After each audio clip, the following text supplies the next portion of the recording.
Hello दोस्तों। आज हम लोग बात करेंगे एक बहुत ही खास टॉपिक। आज का जो हमारा टॉपिक है महिला सशक्तिकरण को लेकर आज हम लोग चर्चा करेंगे। आइए शुरू करते हैं।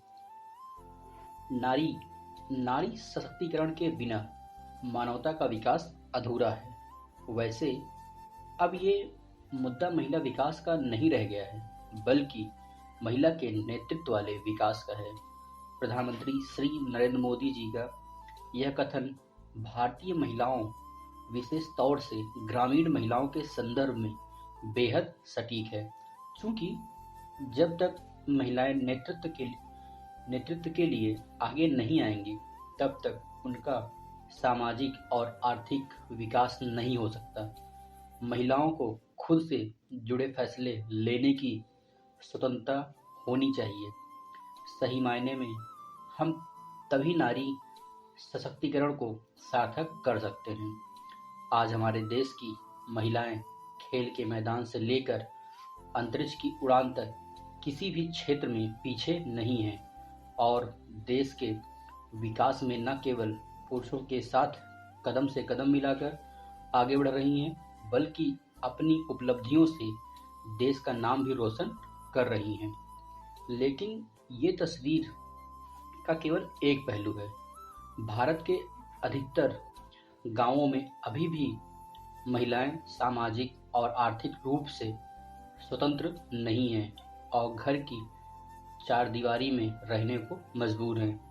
हमें समाज में ही नहीं, बल्कि परिवार के भीतर भी महिलाओं और पुरुषों के बीच भेदभाव को रोकना होगा। नारी सशक्तिकरण में आर्थिक स्वतंत्रता की महत्वपूर्ण भूमिका होती है। यदि वे आर्थिक रूप से स्वतंत्र हो तो निर्णय प्रक्रिया में महत्वपूर्ण भूमिका अदा कर सकती हैं। ग्रामीण महिलाओं का सशक्तिकरण ग्रामीण भारत के विकास के लिए महत्वपूर्ण है। महिलाओं को विकास की मुख्य धारा में लाना भारत सरकार का मुख्य दायित्व रहा है। इसीलिए गरीबी उन्मूलन कार्यक्रमों में महिलाओं के योगदान का भी प्रावधान किया गया है। महिला सशक्तिकरण कार्यक्रमों के माध्यम से महिलाओं को जहां भी वित्तीय स्वतंत्रता प्राप्त हुई है, वे सामाजिक अन्याय के खिलाफ भी खड़ी हुई हैं। इन महिलाओं ने सकारात्मकता परिवर्तन का सूत्रधार बनते हुए अन्य महिलाओं को भी शिक्षित व सशक्त बनाकर उनको अपनी आवाज़ तथा पहचान दिलाने में पुरजोर मेहनत की है। देश का समग्र विकास महिलाओं को अनदेखा करके नहीं किया जा सकता। इसलिए पंचायती राज व्यवस्था को सुदृढ़ करने तथा पंचायतों में महिलाओं की 1/3 एक तिहाई भागीदारी सुनिश्चित करने के उद्देश्य से 1992 में 73वां संवैधानिक संशोधन अधिनियम पारित किया गया। इस व्यवस्था के पश्चात देश भर में लाखों महिलाएं पंचायतों के नेतृत्व हेतु मैदान में आ गईं। महिलाओं के अस्तित्व और अधिकार को भी स्वीकार किया गया। संविधान का यह प्रावधान महिलाओं की छिपी शक्ति प्रतिभा को उजागर करने का सार्थक कदम था। आज ग्राम पंचायत से लेकर जिला स्तर की संस्थाओं में महिलाएं निर्वाचित होकर ग्रामीण विकास में महत्वपूर्ण भूमिका निभा रही हैं। कई राज्यों ने तो महिलाओं के लिए 50% सीटें आरक्षित कर दी हैं।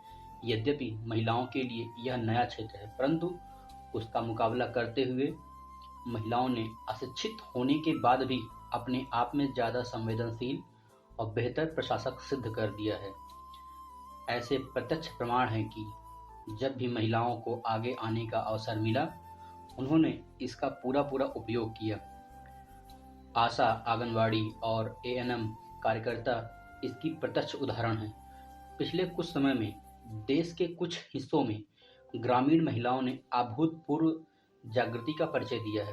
देश के कुछ भागों में चुनी हुई महिलाओं ने सामाजिक बुराइयों तथा अन्याय के प्रति संघर्ष का बिगुल बजाकर उन पर काबू पाने में आशातीत सफलताएं अर्जित कर अनुकरणीय उदाहरण प्रस्तुत किए हैं। प्रत्येक महिला में उद्यमिता के गुण और मूल्य होते हैं। यदि वे आर्थिक रूप से स्वतंत्र हों तो निर्णय प्रक्रिया में बड़ी भूमिका अदा कर सकती हैं। देश में दीनदयाल अंत्योदय योजना, राष्ट्रीय ग्रामीण आजीविका मिशन के तहत महिला स्वयं सहायता समूह की विशाल श्रृंखला इस कथन को सत्य साबित करने के लिए पर्याप्त है। आज देश में 7 करोड़ से अधिक महिलाएं और 70 लाख से अधिक स्वयं सहायता समूहों के माध्यम से जुड़ी हुई हैं और देश की अर्थव्यवस्था में महत्वपूर्ण योगदान कर रही हैं। बेटी बचाओ बेटी पढ़ाओ आंदोलन तेज गति से आगे बढ़ रहा है।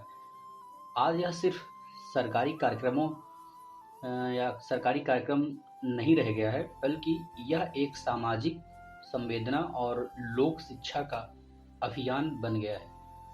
आज यह जरूरी है कि महिलाएं स्वयं को और अपनी शक्तियों को समझें, और ऐसा तभी संभव है जब महिलाएं शिक्षित और आत्मनिर्भर हों।